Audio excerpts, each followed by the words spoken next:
ಎಲ್ಲರಿಗೂ ನಮಸ್ಕಾರ. ಕರ್ನಾಟಕ ಪರೀಕ್ಷಾ ಪ್ರಾಧಿಕಾರ ಪ್ರತಿ ವರ್ಷ ಸಾಮಾನ್ಯ ಪ್ರವೇಶ ಪರೀಕ್ಷೆಯನ್ನು ನಡೆಸಿ ಅದರ ಒಂದು ರ್ಯಾಂಕ್ ಆಧಾರದ ಮೇಲೆ ವಿವಿಧ ವೃತ್ತಿಪರ ಕೋರ್ಸುಗಳಿಗೆ ಸೀಟು ಹಂಚಿಕೆಯನ್ನು ಮಾಡುತ್ತೆ. ತಮಗೆಲ್ಲ ಗೊತ್ತಿರುವಂತೆ 2026ನೇ ಸಾಲಿನ ಸಾಮಾನ್ಯ ಪ್ರವೇಶ ಪರೀಕ್ಷೆಯನ್ನು ನಡೆಸುವಂಥದ್ದಕ್ಕೆ ಈಗಾಗಲೇ ನಾವು ಡೇಟನ್ನು ಅನೌನ್ಸ್ ಮಾಡಿದ್ದೀವಿ. ಹಾಗೂ ಜನವರಿ 17ರಿಂದ ಫೆಬ್ರವರಿ 16ನೇ ತಾರೀಕಿನವರೆಗೆ ವಿದ್ಯಾರ್ಥಿಗಳಿಗೆ ಅಪ್ಲಿಕೇಶನ್ ಹಾಕುವಂಥದ್ದಕ್ಕೆ ನಾವು ವ್ಯವಸ್ಥೆಯನ್ನು ಕಲ್ಪಿಸಿದ್ವಿ. ಕಳೆದ ವರ್ಷ ಸಹ ನಾನು ಈ ಕೌನ್ಸಿಲಿಂಗ್ ಪ್ರಕ್ರಿಯೆಯಲ್ಲಿ ಭಾಗಿಯಾಗಿದ್ದರಿಂದ ಅದರ ಹಿಂದಿನ ವರ್ಷ ಸಹ ನಾನು ಈ ಕೌನ್ಸಿಲಿಂಗ್ ನಡೆಸುವಂತಹ ಸಂದರ್ಭದಲ್ಲಿ ವಿದ್ಯಾರ್ಥಿಗಳು ಹಾಗೂ ಪೋಷಕರು ಯಾವ್ಯಾವ ರೀತಿ ಕೌನ್ಸಿಲಿಂಗ್ ಸಂದರ್ಭದಲ್ಲಿ ಸಮಸ್ಯೆಗಳನ್ನ ಎದುರಿಸಿದರು, ಯಾಕೆ ಕೌನ್ಸಿಲಿಂಗ್ ಸಂದರ್ಭ ಈಗಿನ್ನೂ ಅಪ್ಲಿಕೇಶನ್ ಸಂದರ್ಭ ಇದೆ, ಈಗ ಯಾಕೆ ಕೌನ್ಸಿಲಿಂಗ್ ಬಗ್ಗೆ ಅಂತ ತಮಗೆಲ್ಲ ಗೊತ್ತಿರುವಂತೆ ಕರ್ನಾಟಕ ಪರೀಕ್ಷಾ ಪ್ರಾಧಿಕಾರ ಅಪ್ಲಿಕೇಶನ್ ಕೌನ್ಸಿಲಿಂಗ್ ಮಾಡ್ಯೂಲನ್ನು ಡೆವಲಪ್ ಮಾಡಿದೆ. ತಮಗೆಲ್ಲ ಗೊತ್ತಿರುವಂತೆ ನೀವು ಅಪ್ಲಿಕೇಶನ್ ಹಾಕುವಂಥ ಸಂದರ್ಭದಲ್ಲಿ ಯಾವುದೆಲ್ಲ ಮಾಹಿತಿಯನ್ನು ತಾವು ಕೊಡ್ತೀರಾ ಅದೇ ಮಾಹಿತಿಯನ್ನು ಆಧರಿಸಿ ಮುಂದೆ ನಾವು ಕೌನ್ಸಿಲಿಂಗ್ ಮಾಡುವಂಥದ್ದು. ಒಂದು ವೇಳೆ ಈಗ ನೀವೇನಾದ್ರೂ ಅಷ್ಟು ಸೀರಿಯಸ್ ಇಲ್ಲದೇ ಅಪ್ಲಿಕೇಶನ್ ಅಷ್ಟೇ ಅಲ್ಲ ಕೌನ್ಸಿಲಿಂಗ್ ಬಂದಾಗ ನೋಡೋಣ ಅಂತಂದರೆ ಆವಾಗ ನಿಮಗೆ ಮತ್ತೆ ಮಾಡಲಿಕ್ಕೆ ಅವಕಾಶ ಇರಲ್ಲ.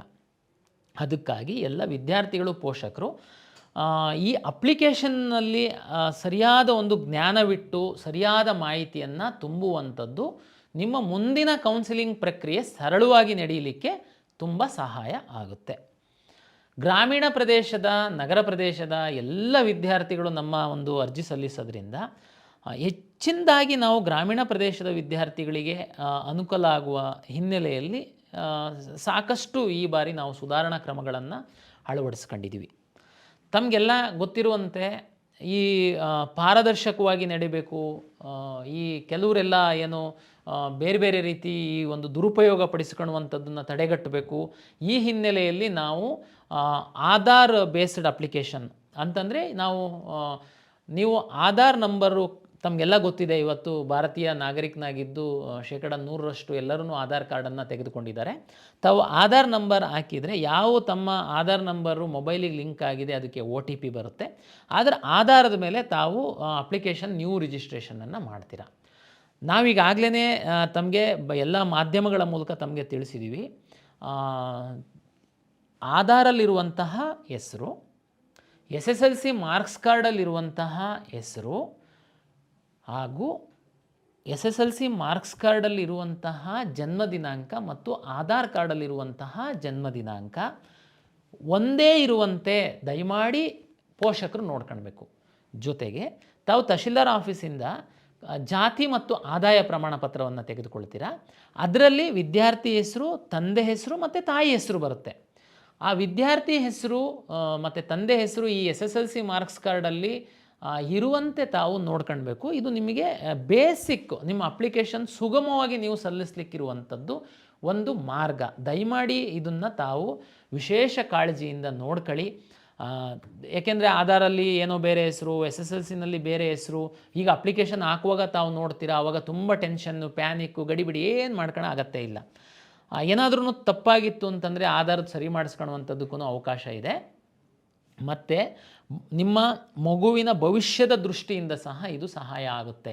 ಯಾಕೆಂದರೆ ಮುಂದೆ ನಿಮ್ಮ ಸರ್ಕಾರಿ ನೌಕರಿಗಿರ್ಬೋದು, ಹೈಯರ್ ಎಜುಕೇಷನಿಗಿರ್ಬೋದು, ಈ ಎಲ್ಲ ಸಂದರ್ಭದಲ್ಲಿ ನಿಮ್ಮ SSLC ಮಾರ್ಕ್ಸ್ ಕಾರ್ಡು ಬಹಳ ಇಂಪಾರ್ಟೆಂಟ್ ಇರುತ್ತೆ.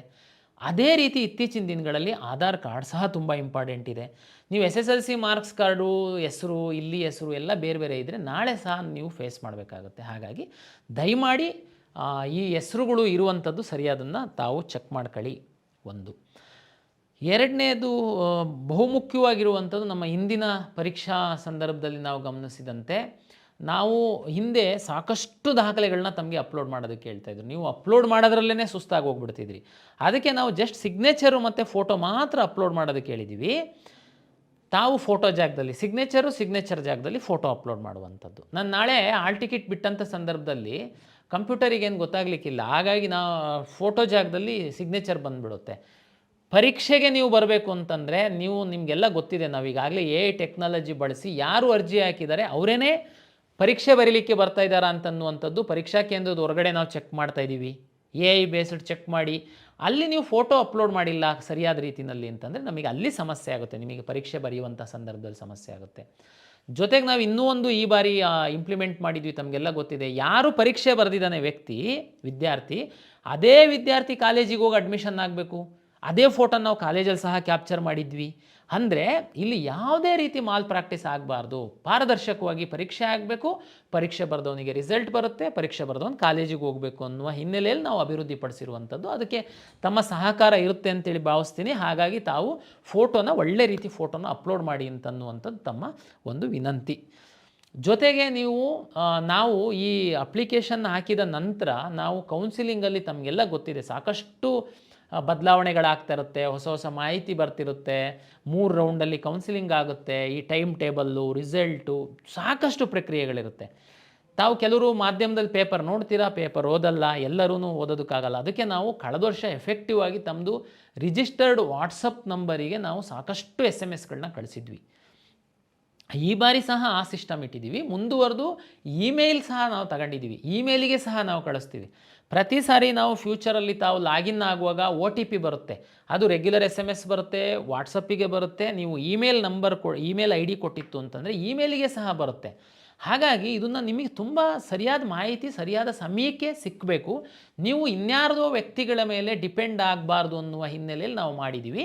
ಹಾಗಾಗಿ ತಾವು ದಯಮಾಡಿ, ಹೌದು ಈಗೆಲ್ಲ ತುಂಬ ವಿದ್ಯಾರ್ಥಿಗಳು ಹಾಸ್ಟೆಲಲ್ಲಿ ಇರ್ತೀರ, ತಮ್ಮದು ಮೊಬೈಲ್ ನಂಬರ್ ಏನು ತಮ್ಮ ಕೈಯಲ್ಲಿ ಇರಲ್ಲ. ಆದರೆ ತಾವು ಹಾಕುವಾಗ ದಯಮಾಡಿ ತಮ್ಮ ಪೇರೆಂಟ್ಸಿಂದು ಮೊಬೈಲ್ ನಂಬರ್ ಹಾಕಿ. ಯಾಕೆಂದರೆ ಈ ಎಕ್ಸಾಮ್ ಮುಗಿದ ಮೇಲೆ ತಾವು ಪೇರೆಂಟ್ಸ್ ಜೊತೆ ಇರ್ತೀರ, ಹಾಗಾಗಿ ನಿಮ್ಮದೇ ಮೊಬೈಲ್ ನಂಬರ್ ಹಾಕಬೇಕಂತೇನಿಲ್ಲ. ಅಟ್ಲೀಸ್ಟ್ ನಿಮ್ಮ ಪೇರೆಂಟ್ಸ್ ಹಾಕಿ. ದಯಮಾಡಿ ಯಾರೋ ಸೈಬರ್ ಸೆಂಟರ್ದು ಇನ್ಯಾರ್ಯಾರ್ದೋ ಥರ್ಡ್ ವ್ಯಕ್ತಿಗಳದ್ದು ಕೊಡೋಕ್ಕೆ ಹೋಗಬೇಡಿ, ನಾಳೆ ನಿಮಗೆ ತೊಂದರೆ. ಯಾಕೆಂದರೆ ಎಲ್ಲ SMS ವಾಟ್ಸಪ್ದು ನಮ್ಮದು ಇನ್ಫಾರ್ಮೇಷನ್ ಅವ್ರಿಗೆ ಹೋಗ್ಬಿಡುತ್ತೆ. ಹಾಗಾಗಿ ದಯಮಾಡಿ ತಮ್ಮದು ಮೇಲ್ ID ಕ್ರಿಯೇಟ್ ಮಾಡಿ. ಎಲ್ಲ PUC ವಿದ್ಯಾರ್ಥಿಗಳಿದ್ದೀರಾ, ತುಂಬ ಅನುಕೂಲ ಆಗುತ್ತೆ.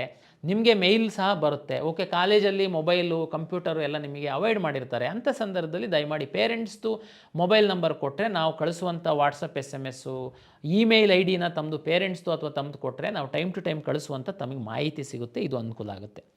ಓಕೆ, ಈಗ ಮುಖ್ಯವಾಗಿ ಇಡೀ ಅಪ್ಲಿಕೇಶನ್ನಲ್ಲಿ ಸಾಕಷ್ಟು ಸ್ಟೆಪ್ಸ್ ಇದೆ. ಅದೆಲ್ಲದನ್ನು ನಾನು ನಿಮಗೆ ಎಕ್ಸ್ಪ್ಲೈನ್ ಮಾಡಲಿಕ್ಕೆ ಹೋಗಲ್ಲ. ಅದು ನೀವು ಒಂದು ಸರಿ ಅಪ್ಲಿಕೇಶನ್ ಹಾಕಲಿಕ್ಕೆ ಕೂತ್ರೆ ತಮಗೆಲ್ಲ ಗೊತ್ತಾಗುತ್ತೆ. ಕಳೆದ 2 ವರ್ಷಗಳಲ್ಲಿ ತಾವು ಎಲ್ಲಿ ಮಿಸ್ಟೇಕ್ ಮಾಡಿದ್ರಿ, ಎಲ್ಲಿ ನೀವು ಹೆಚ್ಚು ಗಮನ ಕೊಡಬೇಕು ಅನ್ನುವಂಥದ್ದನ್ನು ಮಾತ್ರ ನಾನು ಫೋಕಸ್ ಮಾಡ್ತೀನಿ. ಅಂದರೆ ನಾಳೆ ನಿಮಗೆ ಸೀಟ್ ಅಲಾಟ್ಮೆಂಟಲ್ಲಿ ನಿಮಗೆ ತೊಂದರೆ ಆಗಬಾರ್ದು, ಅದು ನನ್ನ ಮುಖ್ಯ ಕಾಳಜಿ. ವಿಶೇಷವಾಗಿ ನೋಡಿ, ಕರ್ನಾಟಕ ರಾಜ್ಯದಲ್ಲಿ ಮೈನಾರಿಟಿ ಕಾಲೇಜಸ್ ಇದೆ, ಮುಸ್ಲಿಂ ಮೈನಾರಿಟೀಸ್ ಮತ್ತು ಕ್ರಿಶ್ಚಿಯನ್ ಮೈನಾರಿಟೀಸ್ ಕಾಲೇಜಸ್ ಇದೆ. ಈ ಸೀಟ್ ಶೇರಿಂಗಲ್ಲಿ ನಮ್ಮ ಮೆಡಿಕಲ್ ಸೀಟ್ ಶೇರಿಂಗಲ್ಲಿ, ಮೆಡಿಕಲ್ ಮತ್ತು ಡೆಂಟಲಲ್ಲಿ ಶೇರ್ಸು ಬೇರೆ ಬೇರೆ ಥರ ಪ್ಯಾಟ್ರನ್ ಇದೆ. ಅದು ನಾನು ಕೌನ್ಸಿಲಿಂಗ್ ಟೈಮಲ್ಲಿ ಹೇಳ್ತೀನಿ, ಇಲ್ಲಿ ಹೇಳಲಿಕ್ಕೆ ಹೋಗಲ್ಲ. ಇಲ್ಲಿ ನಾನು ಏನು ಹೇಳ್ತೀನಿ ಅಂತಂದರೆ, ಇಲ್ಲಿ KCET ಅಪ್ಲಿಕೇಶನ್ ಹಾಕಿದವರೇ ನೀಟ್ ಸಹ ಎಕ್ಸಾಮ್ ಬರೀತೀರಾ ನೀವು, ನಾವೇನು ಎಕ್ಸಾಮ್ ಕೊಡಲ್ಲ ನಿಮಗೆ. ಆದರೆ ಇದೇ ಅಪ್ಲಿಕೇಶನ್ನಿಗೆ ನಿಮ್ಮದು ನೀಟ್ ರಿಸಲ್ಟ್ ಬಂದಾದಮೇಲೆ ನೀಟ್ ರಿಜಿಸ್ಟ್ರೇಷನ್ ನಂಬರ್ ಎಂಟ್ರಿ ಮಾಡೋದಕ್ಕೆ ನಾವು ಎನೇಬಲ್ ಮಾಡ್ತೀವಿ. ನೀವು ಮತ್ತೊಂದು ಸರಿ ಎಲ್ಲ ಅಪ್ಲಿಕೇಶನ್ ತುಂಬ ಅಗತ್ಯ ಇಲ್ಲ. ನಮ್ಮ ಹತ್ರ 2 ಥರ ಕೆಟಗರಿ ಮಕ್ಕಳಿರ್ತಾರೆ. ಬರೀ ನೀಟ್ ಎಕ್ಸಾಮ್ ಬರೆಯೋರು ಇರ್ತಾರೆ. ನೀವು ಅಪ್ಲಿಕೇಶನ್ ಹಾಕಬೇಕಾ? ಹೌದು, ನೀವು ಅಪ್ಲಿಕೇಶನ್ ಹಾಕಿ, ನೀವು ನಮ್ಮ ಎಕ್ಸಾಮ್ ಬರೆಯೋ ಅಗತ್ಯ ಇಲ್ಲ. ನೀವು ನೀಟ್ ರಿಸಲ್ಟ್ ಬಂದಾಗ ನಾನು ರಿಜಿಸ್ಟ್ರೇಷನ್ ನಂಬರ್ ಹಾಕಕ್ಕೆ ಹೇಳ್ತೀನಿ, ನೀವು ನೀಟ್ ನಂಬರ್ ಹಾಕಿ, ನಮಗೆ ನ್ಯಾಷನಲ್ ಟೆಸ್ಟಿಂಗ್ ಏಜೆನ್ಸಿಯಿಂದ ನಿಮ್ಮದು ಡಾಟಾ ಬಂದಿರುತ್ತೆ, ನಾನು ಅದನ್ನು ನಿಮ್ಮದು ರ್ಯಾಂಕನ್ನು ನಾನು ನಿಮ್ಮ ಅಪ್ಲಿಕೇಶನ್ ಒಳಗಡೆ ಡಿಸ್ಪ್ಲೇ ಮಾಡ್ತೀನಿ. ಕೆಲವು ಮಕ್ಕಳು ನೀವು ನಮ್ಮ KCET ಅಪ್ಲಿಕೇಶನ್ನು ಹಾಕ್ತೀರಾ, ನಮ್ಮ ಎಕ್ಸಾಮ್ನೂ ಬರೀತೀರಾ, ನೀಟ್ ಎಕ್ಸಾಮ್ನೂ ಬರೀತೀರಾ. ನೀವು ಅಪ್ಲಿಕೇಶನ್ ಹಾಕಿರ್ತೀರಾ, ನಮ್ಮದು KCET ಎಕ್ಸಾಮ್ ಬರೀತೀರಾ, ನೀಟ್ ರಿಸಲ್ಟ್ ಬಂದಾಗ ನಿಮಗೆ ಸಹ ನೀಟ್ ನಂಬರ್ ಹಾಕೋದಕ್ಕೆ ನಾವು ಅವಕಾಶ ಕೊಡ್ತೀವಿ. ನಾವು ನ್ಯಾಷನಲ್ ಟೆಸ್ಟಿಂಗ್ ಏಜೆನ್ಸಿಯಿಂದ ನಿಮ್ಮ ರ್ಯಾಂಕನ್ನು ನಾವು ತಗೊಳ್ತೀವಿ. ಏನು ಕನ್ಫ್ಯೂಷನ್ ಬೇಡ.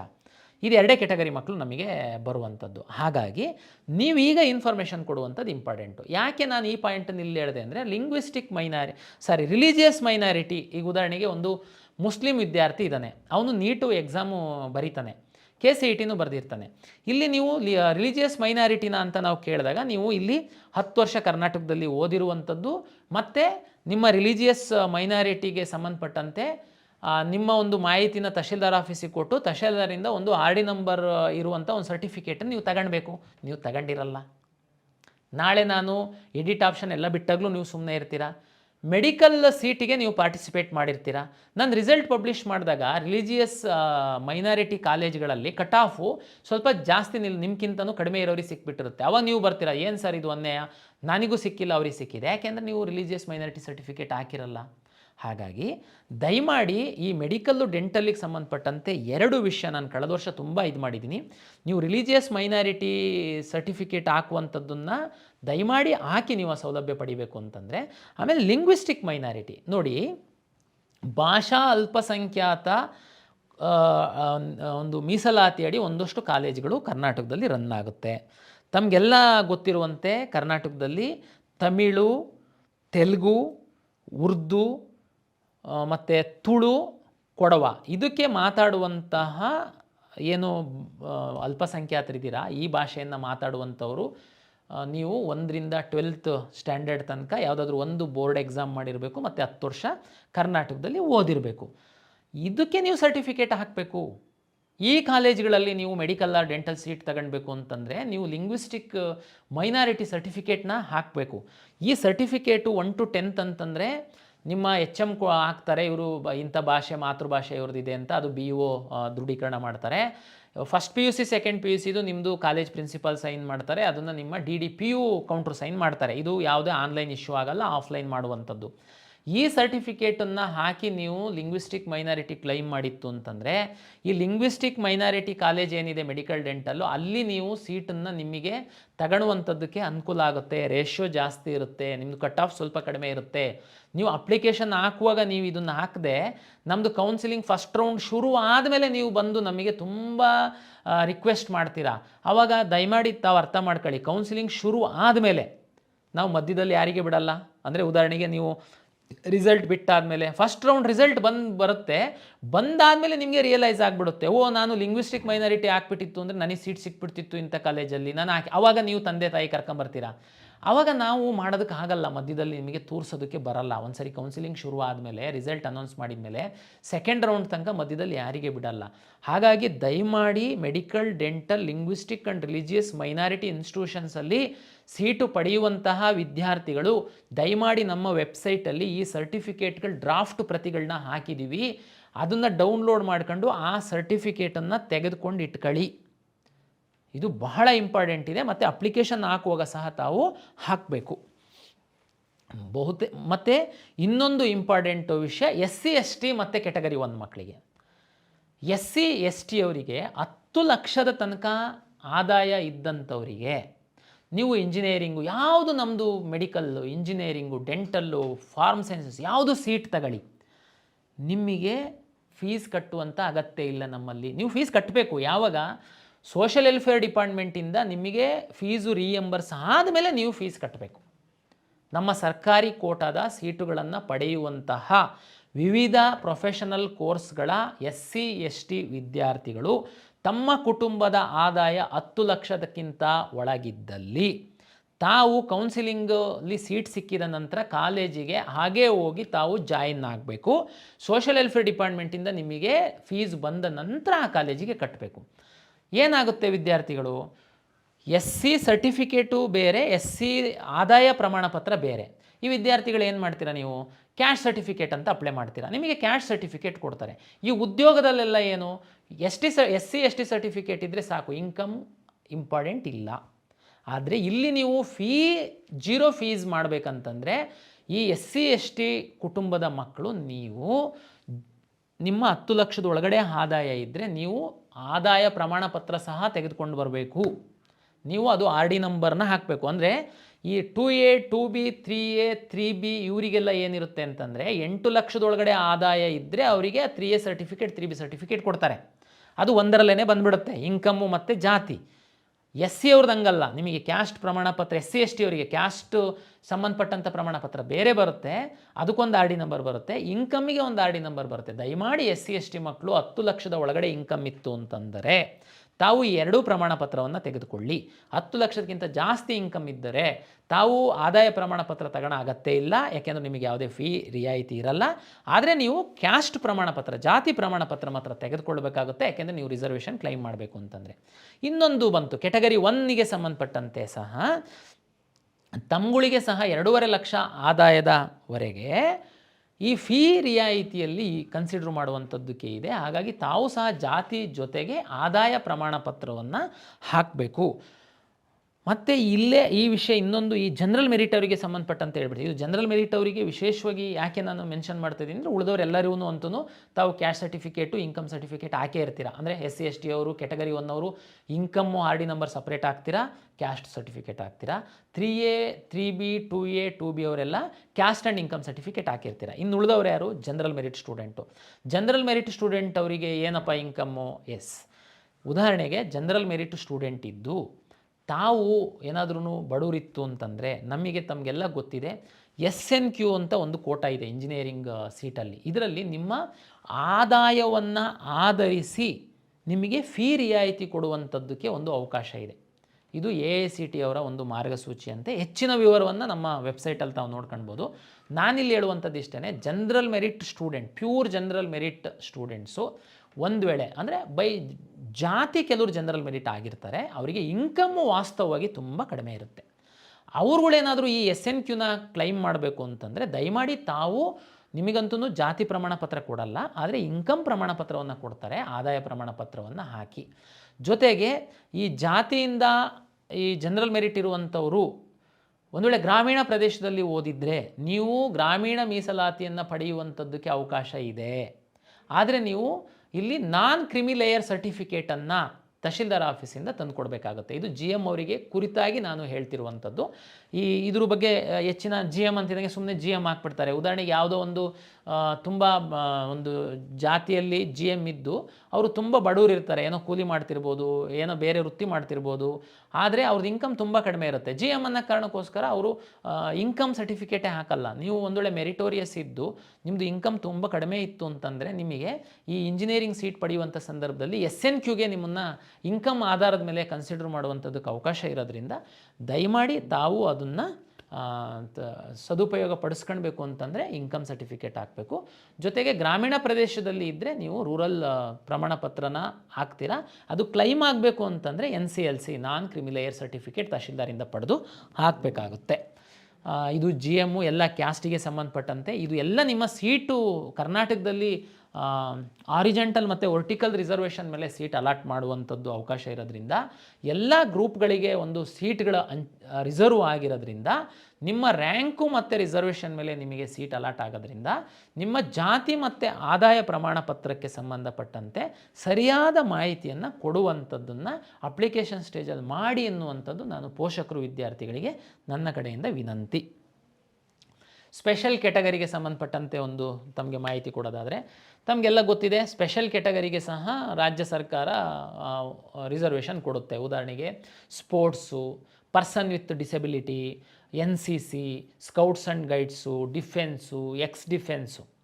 ಇಲ್ಲಿ ಎಲ್ಲ ನೀವು ಒಂದು ವೇಳೆ ಆ ಒಂದು ಏನು ಹಂಗಂತಂದರೆ ಸ್ಪೋರ್ಟ್ಸಲ್ಲಿ ಯಾರು ಎಲಿಜಿಬಲ್ಲು ಇದೆಲ್ಲದನ್ನು ನಾವು ಬ್ರೋಷರಲ್ಲಿ ಡೀಟೇಲಾಗಿ ಕೊಟ್ಟಿದ್ದೀವಿ, ತಾವು ದಯಮಾಡಿ ಸ್ಟಡಿ ಮಾಡಿ.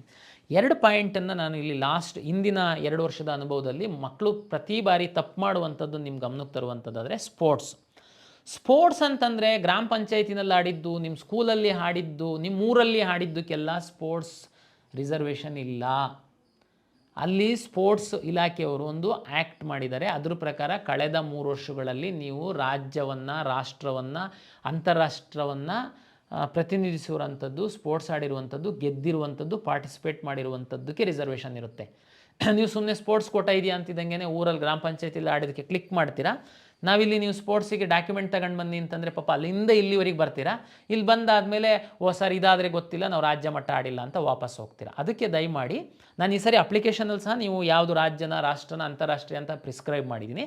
ಜೊತೆಗೆ ಸ್ಪೋರ್ಟ್ಸ್ ಅಂದರೆ ಯಾರು ಎಲಿಜಿಬಲ್ ಅನ್ನುವಂಥದ್ದನ್ನು ಸಹ ನಾವು ನಮ್ಮ ಬ್ರೋಷರಲ್ಲಿ ಹಾಕಿದ್ದೀವಿ. ದಯಮಾಡಿ ಓದಿ ಸ್ಪೋರ್ಟ್ಸ್ ಕೋಟಾ ಕ್ಲೈಮ್ ಮಾಡಿ ಅನ್ನುವಂಥದ್ದು ನನ್ನ ವಿನಂತಿ. ಪರ್ಸನ್ ವಿತ್ ಡಿಸಬಿಲಿಟಿ, ವಿಶೇಷ ಚೇತನರಿಗೆ ಸಂಬಂಧಪಟ್ಟಂಥ ಒಂದು ಮಾತು ನೋಡಿ. ವಿಶೇಷ ಚೇತನರು ಗೆ ರಿಸರ್ವೇಷನ್ ಇದೆ. ಅದರಂತೆ ಮೆಡಿಕಲ್, ಡೆಂಟಲ್, ಆಯುಷ್ ಎಲ್ಲ ಕೆಟಗರಿನಲ್ಲಿ ನಾವು ಸೀಟ್ ರಿಸರ್ವ್ ಮಾಡಿ ಇಡ್ತೀವಿ. ಆದರೆ ಅರ್ಹ ವಿಶೇಷ ಚೇತನರಿಗೆ ರಿಸರ್ವ್ ಮಾಡಿರುವಂತಹ ಸೀಟ್ಸ್ಗಳದು fake PWD person with disability ಅವರಿಗೆ ರಿಸರ್ವ್ ಮಾಡಿರುವಂತಹ ಸೀಟ್ಗಳಲ್ಲ. ಕಳೆದ ವರ್ಷ ನಿಮಗೆ ಮಾಹಿತಿಗೆ ಹೇಳ್ತೀನಿ ನಾನು, ಯಾರು ಪರ್ಸನ್ ವಿತ್ ಡಿಸೆಬಿಲಿಟಿನ ಕ್ಲೈಮ್ ಮಾಡ್ತೀರಾ ತಾವು UDID ಕಾರ್ಡನ್ನು ತಗೊಳ್ಬೇಕಾಗುತ್ತೆ, ಒಂದು ಮ್ಯಾಂಡೇಟ್ರಿ. ಎರಡನೇದು UDID ಕಾರ್ಡನ್ನು ತಗೊಳ್ತಿದ್ದಂಗೆ ನನಗೆ ಪರ್ಸನ್ ವಿತ್ ಡಿಸೆಬಿಲಿಟಿನಲ್ಲಿ ರಿಸರ್ವ್ ಸೀಟು, ನೋ.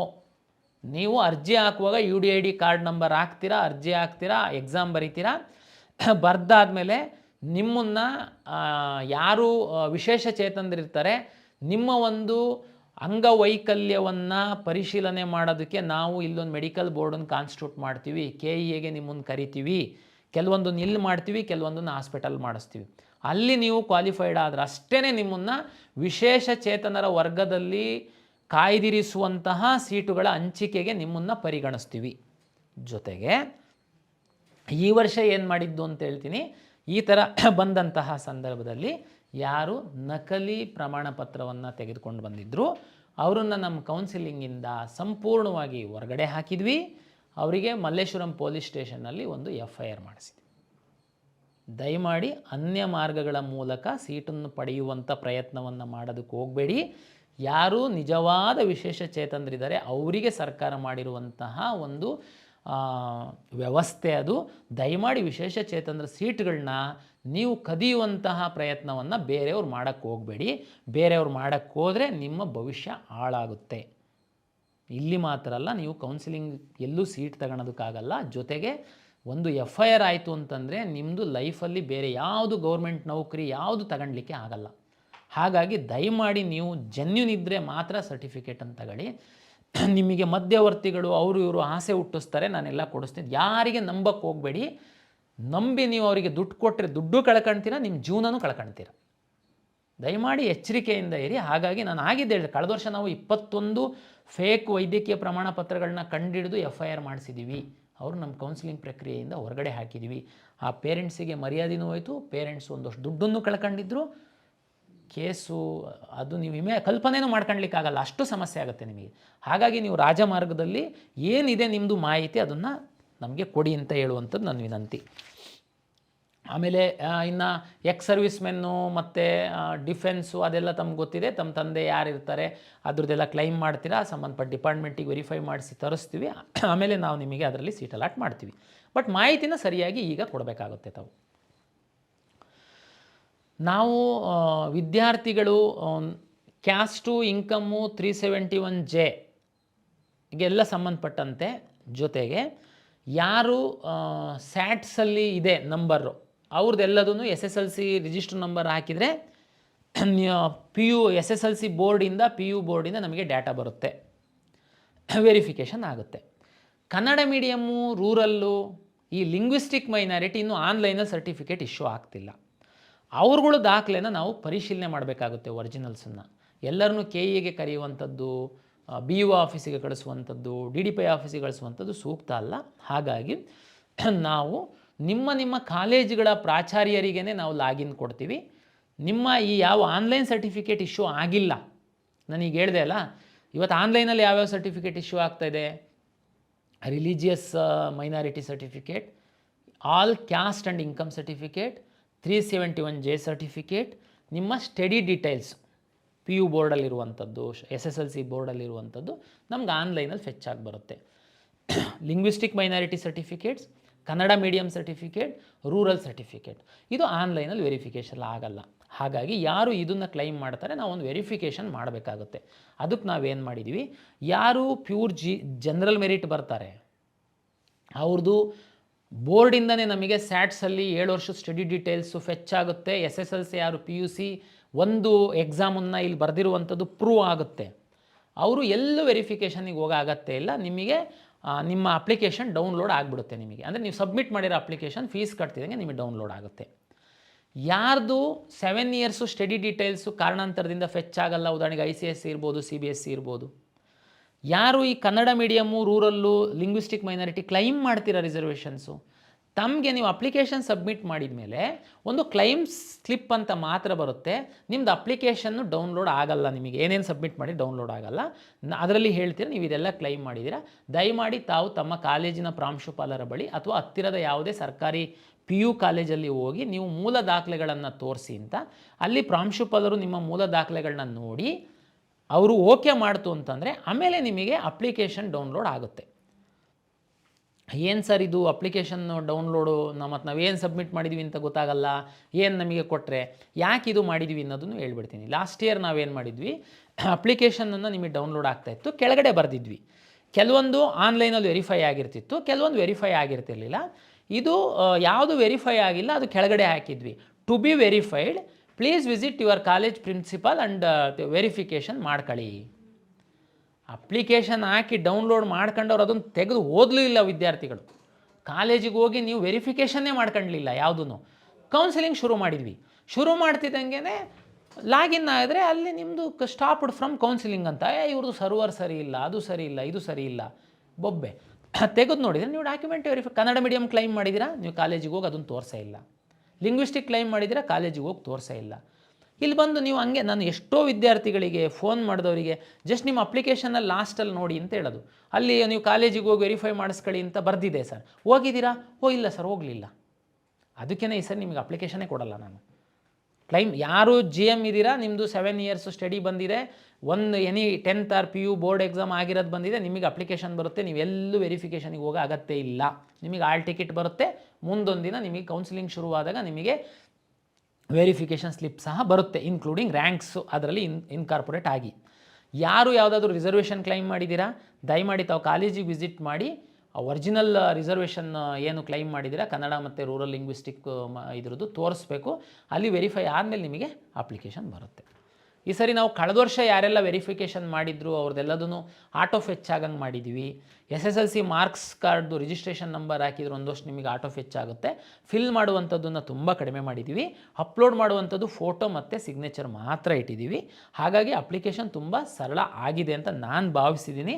ನೀವು ಅದನ್ನು ತುಂಬಲಿಕ್ಕೆ ಶುರು ಮಾಡಿದಾಗ ನಿಮಗೆ ಅದು ಎಕ್ಸ್ಪೀರಿಯನ್ಸ್ ಆಗುತ್ತೆ. ಗಡಿಬಿಡಿ ಮಾಡಬೇಡಿ, ನಾಳೆಯಿಂದ ಅಪ್ಲಿಕೇಶನ್ ಲೈವ್ ಮಾಡ್ತಾಯಿದ್ದೀವಿ. ಯಾರು ಪ್ಯೂರ್ GM ಇದ್ದೀರಾ ನೀವು ಬೇಕಾದರೆ ತುಂಬಿ. ಯಾವುದಾದ್ರೂ ರಿಸರ್ವೇಷನ್ ಕ್ಲೈಮ್ ಮಾಡುವಂಥವ್ರು ಈಗಾಗಲೇ ನಾನು ಏನು ಎಕ್ಸ್ಪ್ಲೈನ್ ಮಾಡಿದ್ದೀನಿ, ದಯಮಾಡಿ ಸಮಾಧಾನವಾಗಿ ಆ ಸರ್ಟಿಫಿಕೇಟ್ನೆಲ್ಲ ತೆಗೆದಿಟ್ಕೊಂಡು ಆಮೇಲೆ ಕಂಪ್ಯೂಟ್ರ್ ಮುಂದ್ಗಡೆ ಕೂತ್ಕೊಳ್ಳಿ. ಈಗ ಹೋಗೋದು ಅರ್ಧ ಮಾಡೋದು ಬಿಡೋದು, ಸುಮ್ಮನೆ ಈ ಕಡೆ ಓದೋದು ಆಗಲ್ಲ, ಈ ಕಡೆ ಟೆನ್ಷನ್ ಆಗುತ್ತೆ. ಅದ್ರ ಬದಲು ಏನೇನು ಅಪ್ಲಿಕೇಶನ್ಸಲ್ಲಿ ಏನೇನು ಡಾಕ್ಯುಮೆಂಟ್ ಬೇಕು ಅಂತನ್ನುವಂಥದ್ದಿದೆ, ಅದನ್ನೆಲ್ಲ ರೆಡಿ ಮಾಡಿ ಇಟ್ಕೊಂಡು ಕೂತ್ಕೊಂಡ್ರೆ ಅರ್ಧ ಗಂಟೆಯಲ್ಲಿ ನೀವು ಅಪ್ಲಿಕೇಶನ್ ತುಂಬೋದು.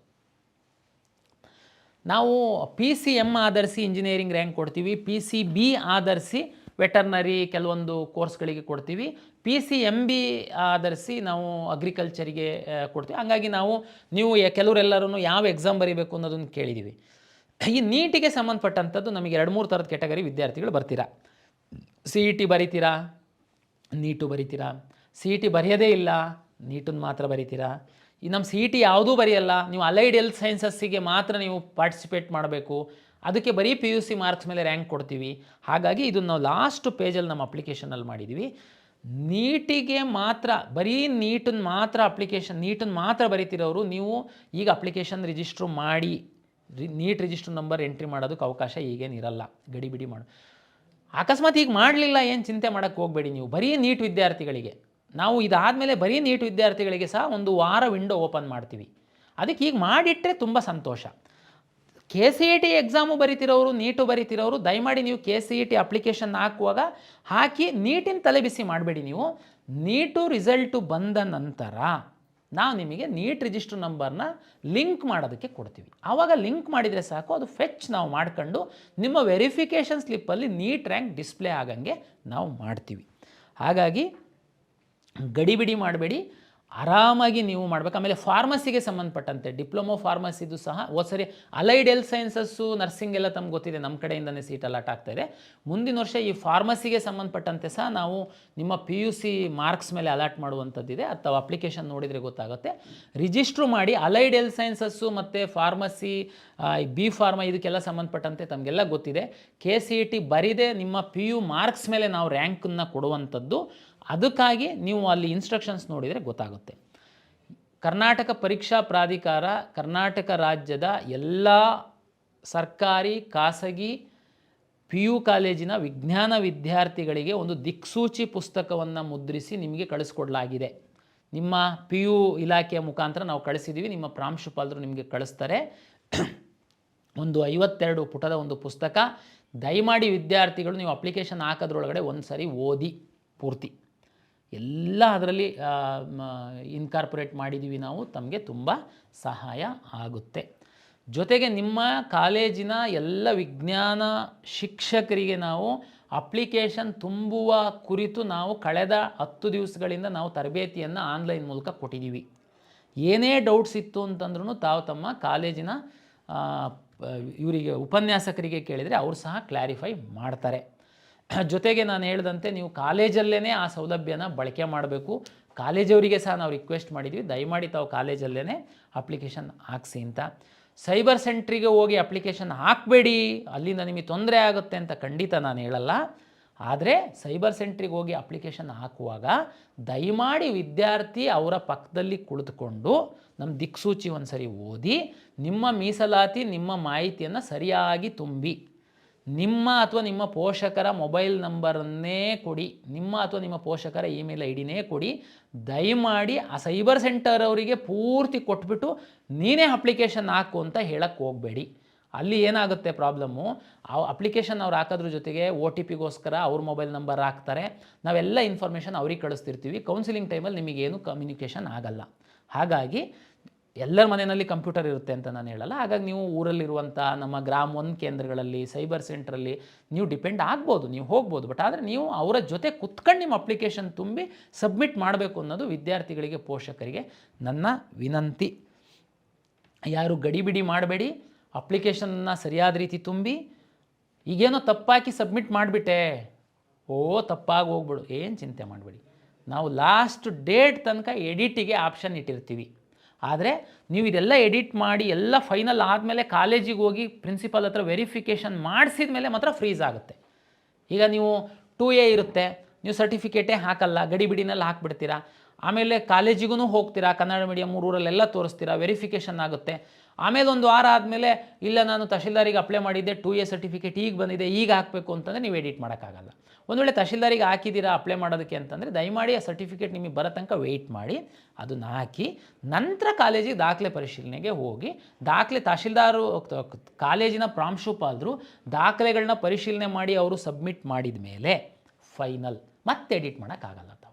ಹಾಗಾಗಿ ದಯಮಾಡಿ ನೀವು ಅಪ್ಲಿಕೇಶನ್ ಸರಿಯಾಗಿ ತುಂಬಿ ಎಲ್ಲ ಸರಿ ಇದೆ ಅನ್ನೋದನ್ನು ಖಾತ್ರಿಪಡಿಸ್ಕೊಂಡು, ನಿಮ್ಮ ಎಲ್ಲ ಮೀಸಲಾತಿಯನ್ನು ನೀವು ಹಾಕಿದಿರ ಅನ್ನುವಂಥದ್ದನ್ನು ಖಾತ್ರಿಪಡಿಸ್ಕೊಂಡು ನಿಮ್ಮ ಕಾಲೇಜಿನ ಪ್ರಾಂಶುಪಾಲರ ಹತ್ರ ಹೋಗಿ ಮೂಲ ದಾಖಲೆಗಳನ್ನ ತೋರಿಸಿ ಅವರೊಂದು ಸರಿ ನೋಡಿ ಸಬ್ಮಿಟ್ ಮಾಡ್ತಾರೆ. ಅಲ್ಲಿಗೆ ನಿಮ್ಮದು ಅಪ್ಲಿಕೇಶನ್ ಕಂಪ್ಲೀಟ್ ಆಗುತ್ತೆ, ನಿಮಗೆ ಹಾಲ್ ಟಿಕೆಟ್ ಬರುತ್ತೆ.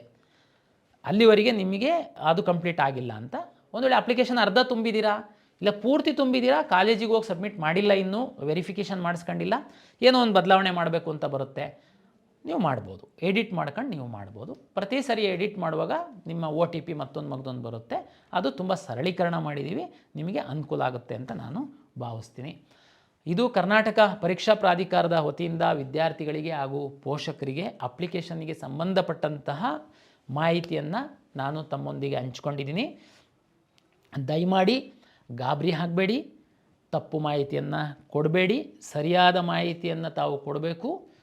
1 ತಿಂಗಳು ಸಾಕಷ್ಟು ಸಮಯವನ್ನು ತಮಗೆ ಕೊಟ್ಟಿದ್ದೀವಿ. ಸಮಾಧಾನವಾಗಿ ಅಪ್ಲಿಕೇಶನ್ ತುಂಬಿ ಒಳ್ಳೆ ರೀತಿಯಲ್ಲಿ ಈ ಸರಿ ನಾವು ನಡೆಸುವಂಥದ್ದಕ್ಕೆ ಸಾಕಷ್ಟು ತಯಾರಿಯನ್ನು ಪ್ಲ್ಯಾನ್ಗಳನ್ನು ಮಾಡಿಕೊಂಡಿದ್ದೀವಿ. ಹಾಗಾಗಿ ತಮಗೆ ಯಾವುದೇ ಹಂತದಲ್ಲಿ ಏನಾದ್ರೂ ತಪ್ಪುಗಳು, ಗೊಂದಲಗಳು, ಡೌಟ್ಸ್ ಇತ್ತು ಅಂತಂದರೆ ತಾವು ತಮ್ಮ ಉಪನ್ಯಾಸಕರ ಜೊತೆಗೆ ನಮ್ಮ ಕಾಲ್ ಸೆಂಟ್ರಿಗೆ ಸಹ ತಾವು ಕೇಳ್ಬೋದು. ಅವರು ಸಹ ನಿಮಗೆ ಸಹಾಯ ಮಾಡ್ತಾರೆ, ಮಾರ್ಗದರ್ಶನ ಮಾಡ್ತಾರೆ ಅಂತ ಹೇಳ್ತಾ ಎಲ್ಲ ಪೋಷಕರು, ವಿದ್ಯಾರ್ಥಿಗಳಿಗೆ ಮತ್ತೊಮ್ಮೆ ಕರ್ನಾಟಕ ಪರೀಕ್ಷಾ ಪ್ರಾಧಿಕಾರದ ವತಿಯಿಂದ ನಮಸ್ಕಾರಗಳು.